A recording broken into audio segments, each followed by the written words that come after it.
This is the speaker share meeting, and I'm really pleased that Andy's come to do his share, his home group. It's great, so I'll hand over to you, Andy, for as long as you like. All right, thanks. For as long as I like, you probably shouldn't have said that. Hi, my name's Andy and I'm an addict. Hi, Andy. I feel really, really grateful and really privileged and honoured, really, to be here, to be honest with you. I celebrated 8 years on Saturday. That's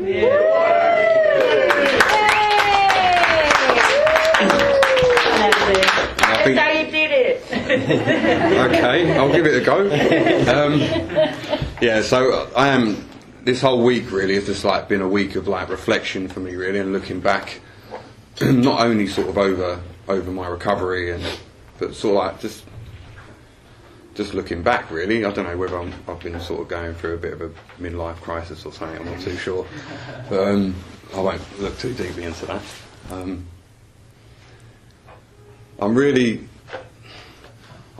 think, for me personally, I was thinking about it about an hour before. I suddenly thought, oh my God, I'm like doing the share tonight, and it's like I haven't thought about it all week. It's like there's my nan's funeral on Wednesday. And it's like I just feel so grateful to NA, you know, and what I've been given, that I've been able to be there for my mum and my sisters and my kids. And you know, because I never was before, I was never there at all. So I just feel really, really grateful at the moment. I was thinking earlier. It's like the longer that you're in recovery, it's like the more stuff that happens. So it's almost like, for me, it's almost like I've got so much I could talk about, just so much.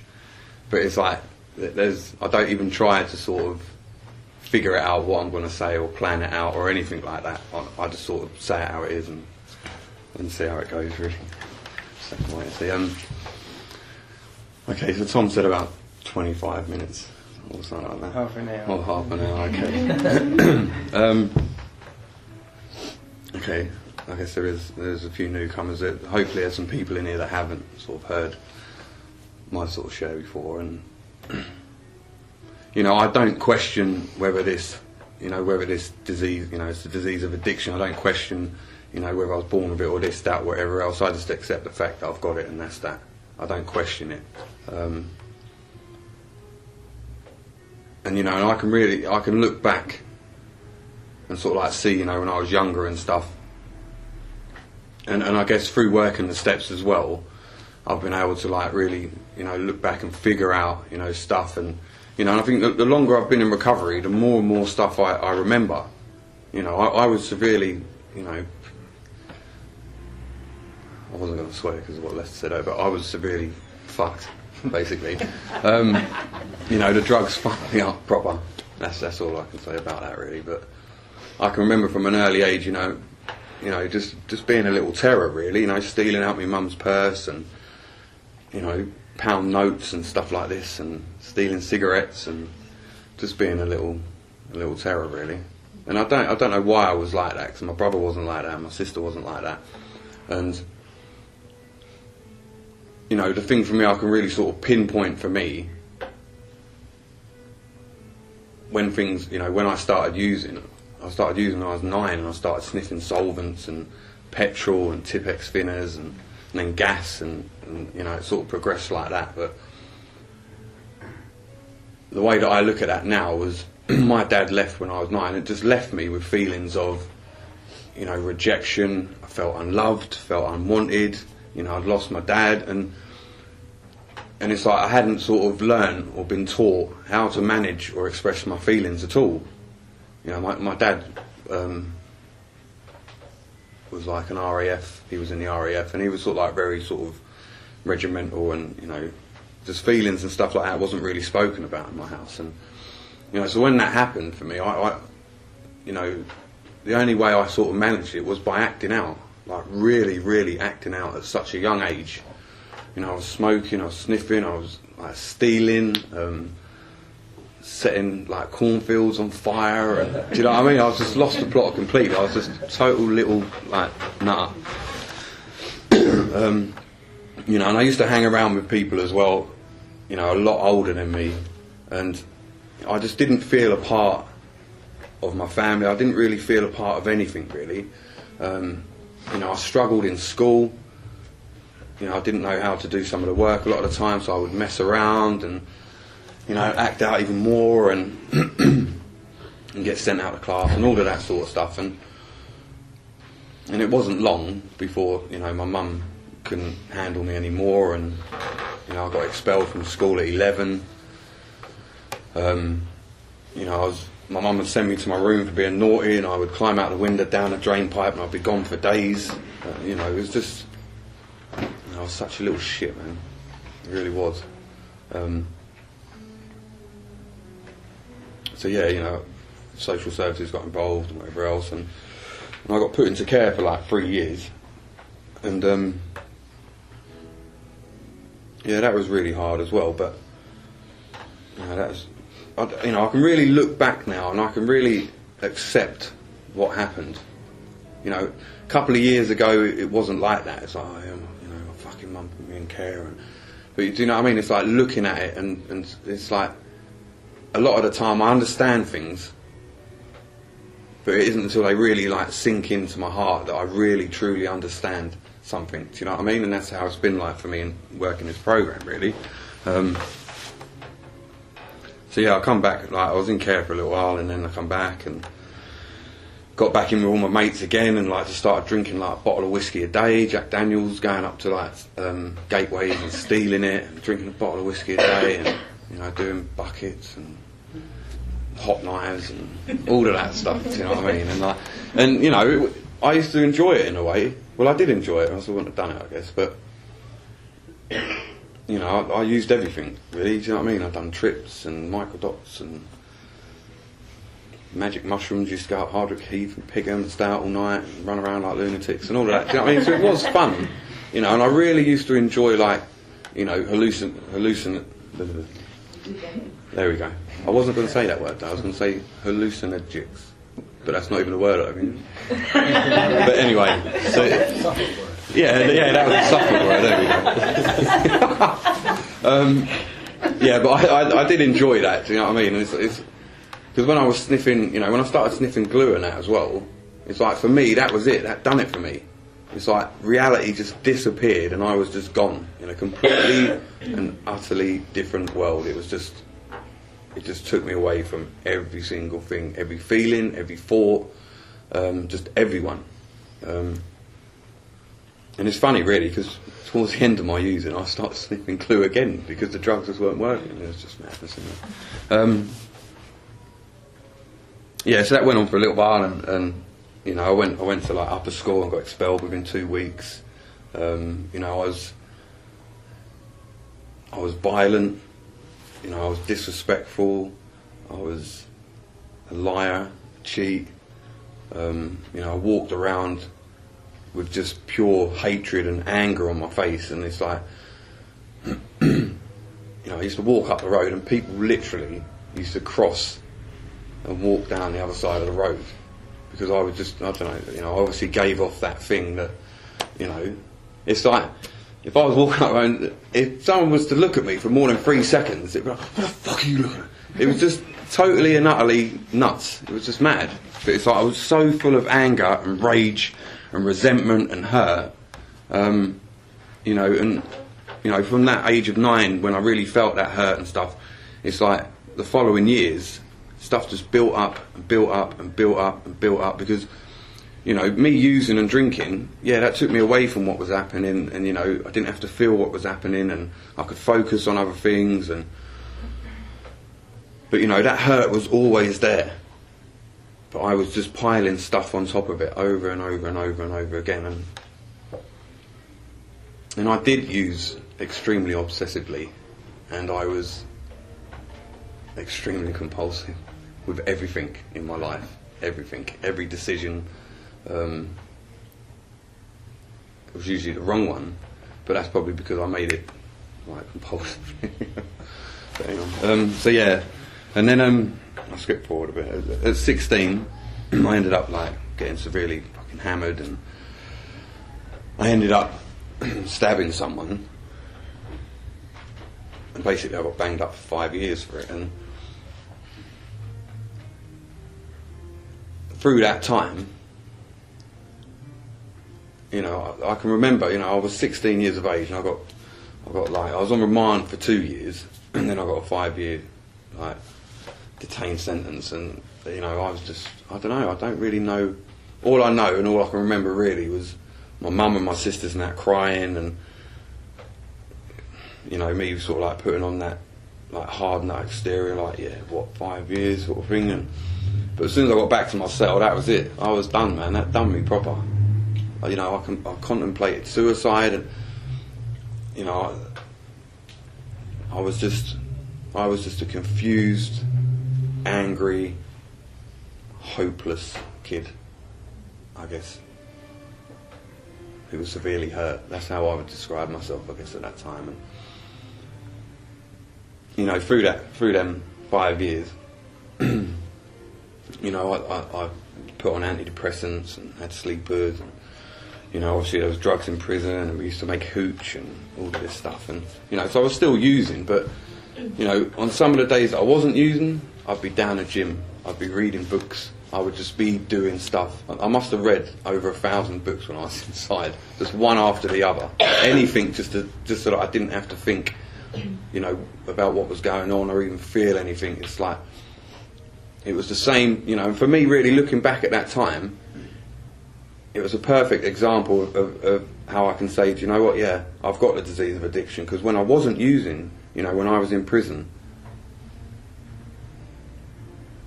I was just using everything else, obsessively and compulsively, you know, and I'd just tear it to bits, and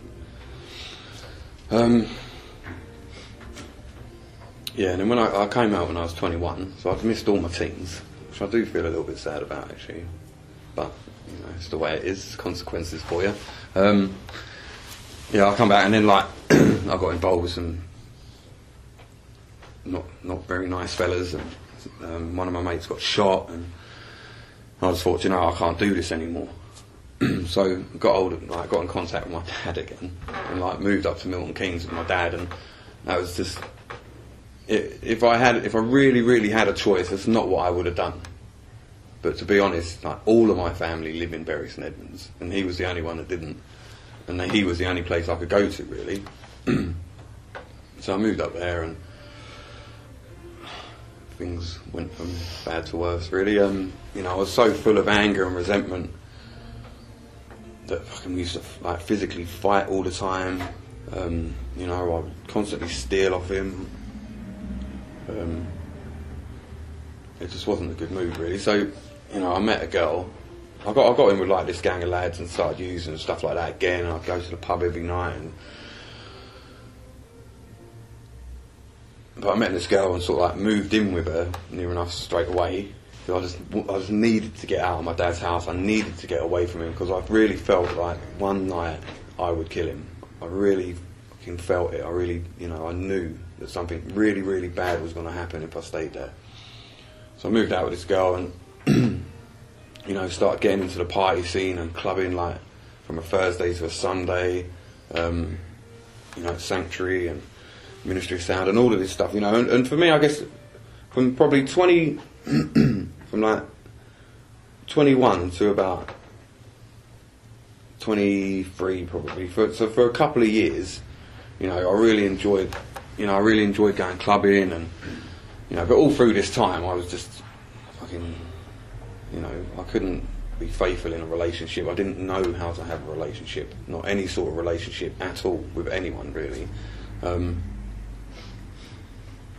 You know, so all that time I was just the same really, just getting worse, violent, really, really, really violent. You know, I'd lie, cheat, rip people off, mug people, you know, and then I started like, you know, sniffing coke and stuff like that. And then, you know, this kid's, oh, why don't you wash it up, blah, blah, blah, whatever. So and then I started smoking crack, and that just fucking done it for me. It's like, then for the next 5 years, that just done me. I lost every single thing in the house, sold everything in the house, you know, and the things that I'd done, you know, the way that I manipulated and stole off my family, was just horrible. You know, I can remember, and you know, by this time, like I had my daughter and I've got a stepson. You know, and we was buying, you know, at Christmas and birthdays and stuff like that, and it's like, you know, we were buying things, and then we would take it back to get the money to buy the rock, and we'll get it back, and this, that, and whatever else, and it was just a really, really horrible, you know, for me, that, when I look back on my using, you know, because of how much I love my kids, you know, and how much they mean to me, looking back at that now, you know, that for me is just really, you know, I feel really, really not shameful anymore, because I've accepted it, and I've done that because of where I was at and what I was going through, and you know, but I feel like a pang when I think about that stuff. It's like, but it's okay. Basically, I just wasn't a very nice person. I wasn't a very nice person for about 29 years, and then and then I started injecting heroin, and then I started injecting whiz, drinking all the time, smoking all the time, blah blah blah blah. Okay, so one night, like, I ended up basically chasing my ex and the police around with like a samurai sword. I just totally lost the plot. I'd slipped my wrists. I just lost it completely. I actually went to try and get myself sectioned, and they turned around to me and said, well, you need to sort out your drug problem first, really. Do you know what I mean? And it's like, I'd slipped my wrists, I was chasing people around with swords. It's like, what's happening here?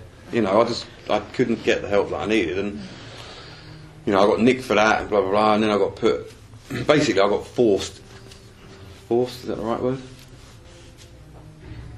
Okay, I was given two choices, prison or treatment. And I think for me, you know, I really felt like in my heart that I'd had enough. Without a doubt, I'd had enough. I'd lost the plot. You know, the drugs weren't working for me anymore. I was like injecting ½ ounce of whiz a day. I was sniffing glue. You know, it just stopped working for me. It was just, you know, I was just grasping at anything to try, and it just stopped.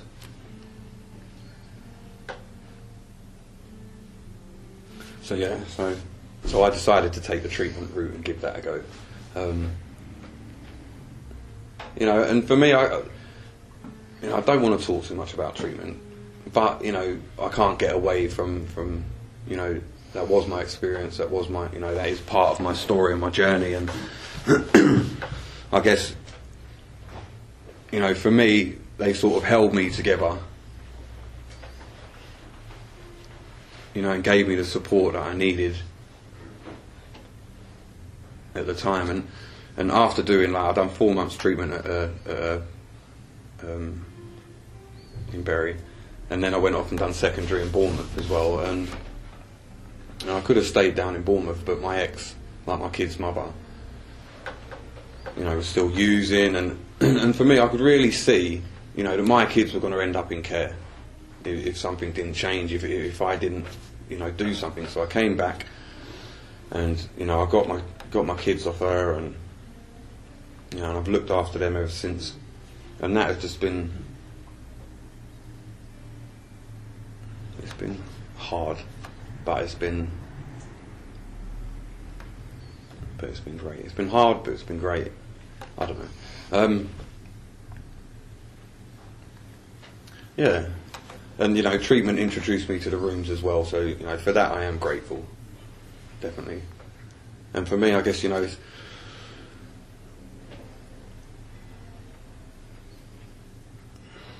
don't know, there's just so much to say, really, about, I've got so much going on, so much has happened. But I think, you know, for me, and the biggest thing that I heard, you know, and this meeting was my first ever meeting, and this meeting I have continued to come back to, you know, for 8 years. This is my home group. You know, it's changed venues, and I've seen probably thousands of people come and go, and you know, but this place, you know, this, well, wherever the venue, it's almost like this Friday meeting for me is my meeting. That's how I look at it. This is my meeting. It's not though, do you know what I mean? It's not. It's like an NA meeting, but it's my meeting. This is what I consider mine. You know, this is where I feel comfortable. This is where I feel loved. You know, this is where I've done my first ever chair as well. But it's like, and there was something I was thinking about. I'm probably going to go off a little bit here, but just bear with me. There was something I was thinking about, and it's like, there's two people in this room that were around in this meeting when I first come around, but there was a lot of people with like 3, 4, 5, 6 years clean time, and it's like, them people, you know, some of them, quite a few of them are still around, you know, but they don't do meetings anymore, and it's like, for me, I look at that and I think, I don't know, I just have my own opinions around stuff like that. You know, me personally, I would just feel like I'd taken what I could from NA and the program, and then I've just gone and I'm not going to give anything back. And for me, that's just, for me, my own opinion, that's wrong. That's just not on at all. But that's just how I think. And if it wasn't for people, you know, coming to meetings and you know, sharing about how they work the steps, and me hearing, you know, how they've got clean and how they done it, you know, I wouldn't be around today. So for me, it's a part of me showing my gratitude, and you know, I can only keep what I have by giving it away. And for me, that is just so true. You know, I'd done a lot in 18 months. It's like I'd done 8 months treatment. I've done like aggression replacement therapy with probation. I know. I've done like 20 odd weeks of that, and cognitive restructuring, and then like worked the 12 steps, you know, and this was like in 18 months. And it's like, but what I heard when I come to meetings was, if you want to get well, you know, you need to get a sponsor, you need to attend meetings, you need to work the steps, you need to do service. And you know, and I heard this, and my head was completely and utterly fucked. I was nuts, without a doubt. I was insane. It's like, without using, I could really, you know, I could just, it was just there in front of me. It was clear as day. I was off my head. It's just as simple. That's just how it was. I was just mad. And it's like my thinking, my behaviours, they were just off the wall. And it's like, for me, I wanted to get well. I wanted to get better. I wanted a better way of life. But for me to do that, I'd have to put in some work, and I'd have to change. And for me, you know, this is, you know, the 12 steps for me, it's a program of change, because there's no way that I would have been able to stay clean with what I was doing. Even though I wasn't using, I was still doing all of that old stuff, all of that old, you know, old behaviours, still thinking the same way, you know, disrespectful, unfriendly, you know, lying, cheating, just all of that stuff, dishonest, a lot. So for me, I knew that I needed to work the steps. I knew that that was the only way that I was going to, like, start to get better. So that's what I've done, and it's like, and you know, I say this quite often, but for me, you know, yeah, my addiction did spread out in other areas of my life, but you know what, it spread out within my step work as well, and I've done it obsessively, and I've done it, you know, that was it for me. It's like, do some step work, go to a meeting, come home, do some step work. That was my life for a good few months, well, over a year or so. But you know, for me, that's what I needed to do, because it's like there was quite a few people that were in treatment at the same time as me, and they weren't doing that, and you know, they've all gone. To be honest, it's like, out of 18 people that are in treatment, I'm the only one. Hold on. I'm the only one still clean out of that 18 people that are in my group. So, you know, it's like, I don't know why I said that, but it's just statistics or whatever. But okay, so yeah, so that's what I've done, and for me, it's like I've always had service. You know, I've done every post there is, you know, meet and greet, tea person, secretary, literature, you know, and for me that's what I've needed to do, you know, to keep coming back to meetings, because sometimes I just don't want to do a meeting. Sometimes I think, better things to do, or, you know, whatever. But, you know, but I've always had a service post, and something really big for me as well is sponsorship. And so I've taken a lot of people through the steps, through the green and gold, and I have learned so much, you know, through doing that.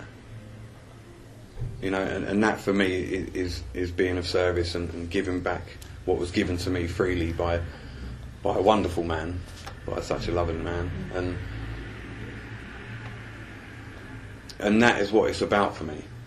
You know, I don't want to keep what I've got and just say, do you know what, I've got my kids, you know, I've got my education, you know, I'm going to get a job and my life's going to be so full, you know, I've got what I want now.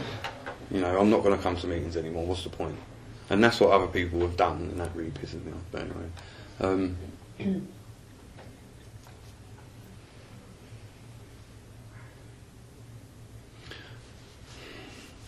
my journey in recovery the last 8 years has not been easy. It's been really painful, it's been really trying, it's taken a lot of hard work from me. You know, and I have been in some I've been in some dark places at times with stuff that a lot of the time I've put myself in.